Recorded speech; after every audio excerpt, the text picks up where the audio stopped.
एक घर में एक बूढ़े पिताजी रहते थे।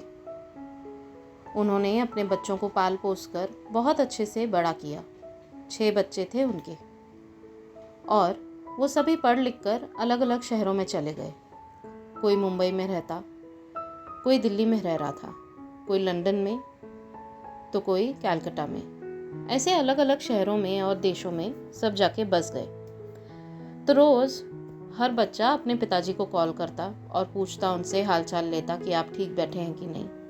पिताजी बोलते, हाँ मैं ठीक हूँ, आप लोग कैसे हो। हर एक बच्चे से ऑब्वियसली पिताजी जानना चाह रहे थे। हर एक बच्चे से जानना चाहते हैं ना माँ बाप।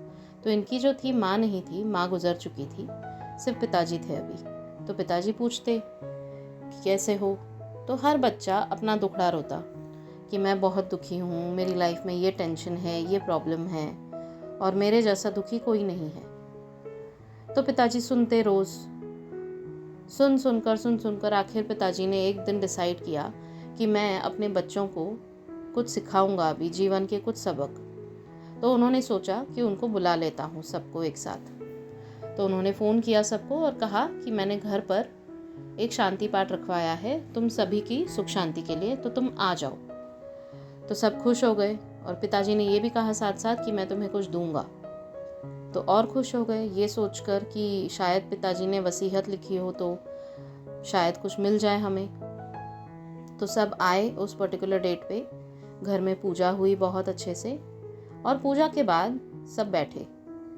तो पिताजी बोले बच्चों को कि सामने टेबल पर मैंने एक जार रखा है, वो जार में तुम्हें, जो जार के पास जो एक नोटपैड है उसमें से एक पन्ना फाड़ो और हर कोई अलग अलग बैठ के, साथ में नहीं बैठना है, अलग अलग बैठ के अपना नाम लिख के अपने सारे दुख लिख लो। जो जो तुम्हें दुख हैं, परेशानियां हैं, सब लिख लो उस पर और उसको फोल्ड करके डाल दो वहाँ पर उसी जार में। तो ये बच्चे भी सोच में पड़ गए कि क्या कर रहे हैं पिताजी, लेकिन सोचा कि चलो ठीक है लिख लेते हैं। तो उन्होंने लिखा और जार में सब बच्चों ने, 6 बच्चों ने डाल दिए अपनी चिट्स, अपने अपने नाम की और अपने अपने दुख की लिस्ट बना के डाल दी। फिर पिताजी ने कहा एक एक से कि अब तुम चिट निकालो और पढ़ो कि क्या लिखा है। तो हर किसी को अपने भाई या बहन की नाम की चिट मिली और उन्होंने पढ़ा। तब उन्हें रियलाइज़ हुआ कि जितना मैं दुखी हूँ उससे कहीं ज़्यादा दुखी तो ये है, और जितना मैं ब्लेस्ड हूँ उतनी ब्लेसिंग्स उसको नहीं मिली हैं अभी तक। तो पिताजी ने उनसे पूछा, तुम्हें क्या समझ आया ये सब पढ़ के। तो सबकी आंखों में आंसू आ गए थे और उन्होंने कहा पिताजी से कि हम रोज़ आपसे कहते थे कि मैं दुखी हूँ और मेरे से ज़्यादा दुखी कोई नहीं है, लेकिन आज ये सब पढ़ के, अपने भाई बहनों के दुख पढ़ के, हर एक ने बोला ये सेंटेंस कि मुझे लग रहा है मैं सबसे ज़्यादा ब्लेस्ड हूँ। तो पिताजी बोले, मैं यही बात समझाने के लिए तुम सभी को आज बुलाया है और यही मुझे, जो मैंने कहा था मुझे तुम्हें कुछ देना है, तो यही सीख देनी थी कि जीवन में छोटी छोटी बातों का, छोटी छोटी ब्लेसिंग्स को पहचानो, छोटी छोटी बातों में अपनी खुशियाँ ढूंढो।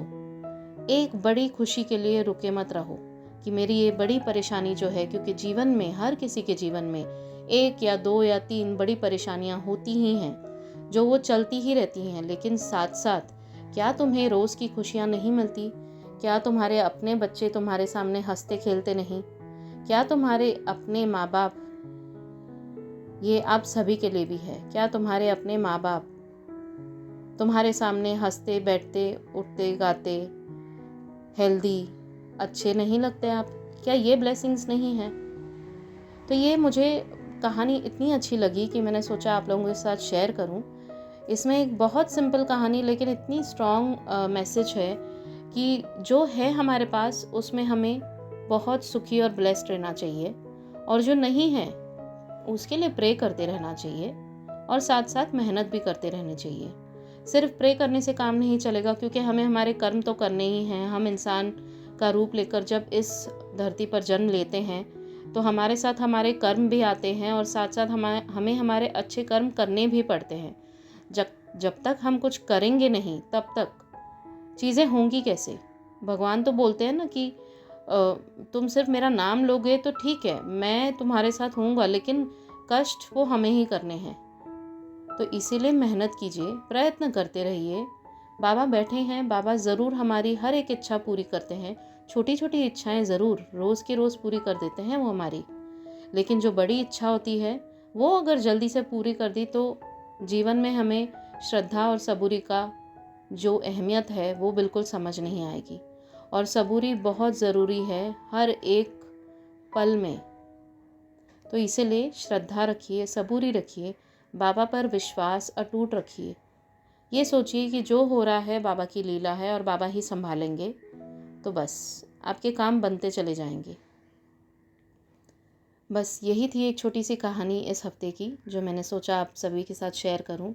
आप लोग के पास भी अगर कोई एक्सपीरियंसेस हों, कोई ऐसी छोटी बहुत कहानियाँ हों, छोटी बड़ी, तो प्लीज़ शेयर कीजिए। मैं अपना व्हाट्सएप नंबर हमेशा डालती हूँ डिस्क्रिप्शन बॉक्स में, मेरा ईमेल आईडी भी होता है, इंस्टा हैंडल का अकाउंट भी है उधर, वहाँ पर भी आप चैट पे बता सकते हैं मुझे। Thank you so much. Om Sai Ram, जय साई राम।